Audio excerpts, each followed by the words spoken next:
heard the word energetic from both of them. I mean, just how much is that being preached right now in practice, just kind of to bring that energy? I tell them all the time, you got to control the controllables, and their energy they can control. So they got to bring that every day. Yeah. How do you assess the first practice? How do you think it went? You know, I asked them what they thought at the end. I know you guys have been here, but I asked them a few things. I did think it went really well. Is there things we got to work on? Absolutely. And the good thing is when I asked them, they said the things that I would have said. So that means we're learning and we're getting better. And then if they acknowledge it themselves, I think that they understand the why, and we're going to get better even quicker. Yeah. Jenna said Ushi tore ACL, I guess. What's the confirming that, and then just kind of maybe timeline for that? Is season ending, I'm assuming? We're assuming, but she'll have this surgery in the next week or two, and then we'll know more once the surgeon obviously gets in there and inspects everything. The other two freshmen, number one, just how did y'all keep them? You know, that's not common to see freshmen stick with a new coach. And then what have you thought about their transition here? I think the transition's been phenomenal. They're going to be a huge part of our program and our potential success.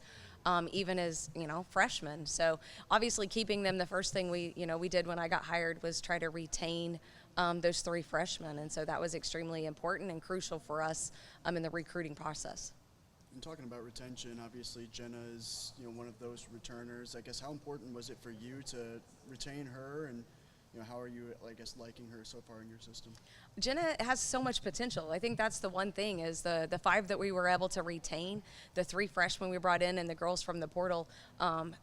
We do have potential, but then you got to turn potential into something. And then, you know, obviously understanding our system, our offense, our defense, we have so much to put in.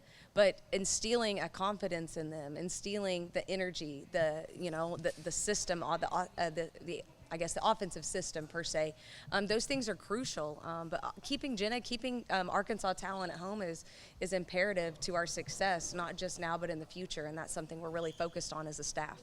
And you coached against Arkansas last year. Do you remember anything about scouting Jenna, and you know what stuck out about her in that process? Obviously, she can shoot. Everyone knows that she can shoot. I think the one thing is instilling the confidence that I believe that she's capable of. Also, with her being able to put it on the ground a little bit, she's got to be able to put the ball on the floor and mix it up at some points and not just be a shooter. And that's something we've been working on and addressing with her as well. And she had talked about how you saw her while you were at Oral Roberts and she was in high school, and she had mentioned that you were talking about how good of a shooter she is, and you were talking about, you know, that's the Jenna I know. Just how important has it been for you to, I guess, instill that confidence that you've been talking about? Because I always say confidence takes you a long ways. It does in anything in life. And so they have to be confident. If you come out and you're scared or you're fearful or you're anxious, if all those things are negative, and negative breeds negativity, and we want to breed positivity. And so I want to instill a confidence in them. Our pillars of faith, family, and fearless. I want them to be fearless. They have to be able to take the floor and be fearless and be able to put those skills up on the court, because if you come out and you're scared to take the shot, you've already missed it.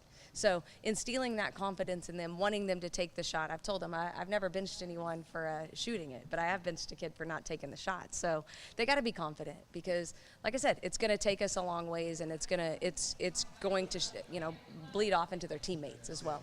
And then the rock in the shoe exercise at the beginning, I guess, where did that come from? Is that something? It's my music lesson for the day. Yes.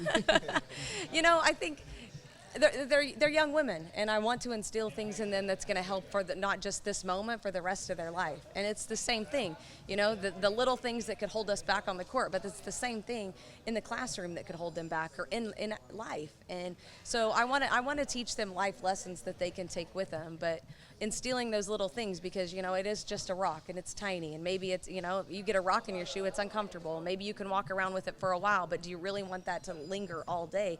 And just teaching them those life lessons and helping them shed some of that negativity, shed some of that doubt, so that when we get on the court, that they've pushed out some of the other things that might be going on in their life, to where they can be where their feet are and hone in.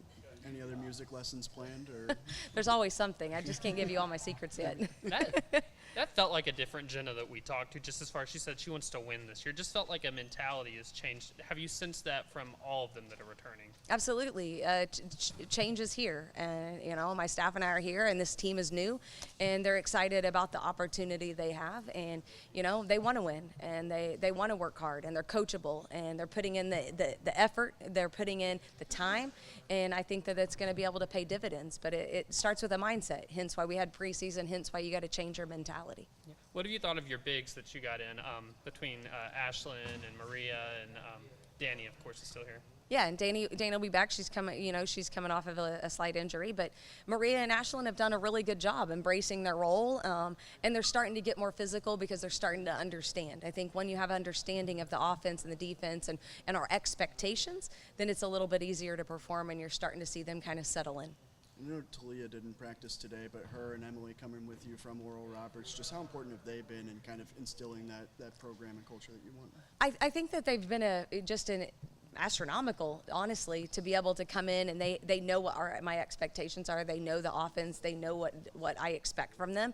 And for them to come in and make that transition, they've really helped their teammates. But just the speed that we want to play and what they've been able to do on the court has really been, I just think, a huge asset to us. Is Talia all right? Yeah, she'll be back in the next couple of days. Okay. So you're building something at Oral Roberts, right? You have that kind of pedigree. It's a growing program. Why take that leap of faith? You're talking about changes here. I know change is difficult for some other people. Why take that leap of faith and take this job here? It's a huge opportunity. I've never shied away from a challenge or an opportunity to build something. I've done it, like you said, I've done it at all the stops that I've currently been at, and I believe in my system. I believe in what we're trying to build here, and I think Arkansas is a phenomenal program. I mean, to me, it's one of the top programs in the nation, and in order to resurrect that, you got to have you got to have that mentality that you're not going to be scared and you're not going to back down. And I think our pillars and the way that we're going to do things on and off the floor, it's going to matter and it's going to show. And it's going to take a little time. It's not going to happen overnight. But if the players will continue to buy in, be all in, and stay the course, we're going to have the opportunity to do something great. And take me back to 2022 a little bit. When you're first starting at Oral Roberts, obviously, as we're talking about that change, right? What are kind of some of your biggest reservations when you're first taking that job, or anything you're like, man, I really got to get this right? What's kind of your mindset when you're taking that new job and starting that new job at Oral Roberts? I think one of the biggest things that I probably could say I took away from that time in 2022 is to make sure that it was built the right way. Even if not everyone else might see the big picture or the end result, I do, and I can see that building block, and just doing it the right way, staying true to who I am and the way that we're going to do things, the pillars that we're going to stand on, and staying true to that and building it the right way, laying that foundation that will withstand the test of time. I think is extremely important, and just like I said, the little things and focusing on that. So, and understanding that, also building back confidence, helping them understand a system. I can't just move, I can't always move 90 miles an hour. I've got to move at a pace in which we get things right, and that's one thing that I think that my staff and I have done a good job of, is really honing in and being good on what we're doing for that day and that moment, not making sure that they understand. I mean, I could yell at them and I could rip them for a lot of things, but at the same time, they're also learning. There's a huge learning curve. They're all learning something, and I have to make sure that they truly understand. And I believe if they start to understand why they're doing it, they're going to buy in and believe it in even more. Right. And on that learning curve front, we're talking about high energy, right, on the play. How do you kind of temper maybe some of the frustration and kind of calm those nerves a little bit? And more so, I saw a couple times you just have a face-to-face conversation. How do you kind of strike that balance, I guess, now between either getting on somebody, but also kind of having that face-to-face and taking that step? I think part of it is learning my players. Obviously there are going to be moments where I'm probably going to lose my mind a little bit, but in a way that they're also young women, and they want to be talked to and respected, and I respect the fact that they are learning and they are trying to do the right things. They're not trying to mess up. And so being able to have those face-to-face, one-on-one conversations and talk them through some things, I think that they respect and they respond better in certain situations. And so just making sure that understanding from player to player, the moment to moment, what depending upon the drill and what we're doing, whether it's something we've done 10 times or it's something we're doing new, but helping them understand, hey, this is what we should have done. Do you see it? See it and fix it. Stopping them, putting them back in that moment so they can see the whole floor, or pulling them aside and help. And, you know, maybe it's a confidence thing. Maybe I'm like, hey, did you see what you had there? And talking them through some things so they see their options, and then they've got to go out there and fix it and not lose sight of who they are. They still have to be them, and they have to be the very best of them. And it's my job to make sure that I bring that out. And as we were touching on, you already have a win in Bud Walton Arena, as is. What do you remember about that game last year, and also what's your excitement level to now be on the other side of that, holding the clipboard, representing the Razorbacks in Bud Walton? I mean, blessing. I mean, to be able to represent the Razorbacks, hold the clipboard, and Bud Walton on the other side of that bench is a huge opportunity and a blessing. And what I remember the most is the fact that, you know, it doesn't matter who we played at on that moment. As when we walked in here as the Golden Eagles, we were ready for 40 minutes, and you know, my players believed, they stuck to the game plan, and they were able to execute. And I think that once we got going, it just really, the confidence just ended up being full steam ahead at that point, especially in that third quarter. We really were able to kind of go full steam ahead. So just being able to help this team and these players in this moment. You know, like I told them, they get to write the story. At the end of the day, it's a new season, it's a new opportunity. This was day one, but we got to stack days, and they get the opportunity to write a new story as Razorbacks. I know player development is important for you. What have you seen from Jada Bates? You know, she was a freshman last year, now is a sophomore. She's made some huge gains in the weight room, but I think her understanding, she wasn't as vocal last year, is my understanding, and she's starting to be more vocal. She's taken some ownership, and you know, I pulled her aside today, and I was like, Jada, you can go score, go be aggressive. And all of a sudden, you notice she flipped that switch, and she was able to get to the rim, and she was able to do things. But again, it's reading my team, getting to know each and every individual player, and getting the most out of each of them in order for our team to be the most successful that we have the opportunity to be. Yeah, and Harmony, she stood out to me. Just what does she bring to the table as a freshman that stands out to you? You know, I think that the one thing is, you know, I think Jenna might have mentioned it, that, you know, some of our freshmen don't act like freshmen, and they've got to have that mentality. You know, a freshman, a senior, it doesn't matter. The five that need to be out there are going to be out there, and the fact that she's aggressive and she's tenacious and she wants to be out there, and she's real gritty, and she's going to battle every day, and I love that about her. Obviously, we know the state of the program that you kind of inherited. Obviously, a lot depart from the portal. You bring in some from the portal. What are realistic expectations, I guess, in year one going into this first season here? You know, I think the biggest thing is the foundation, the type of play and the type of style, not just the offense, but how we're going to play for 40 minutes.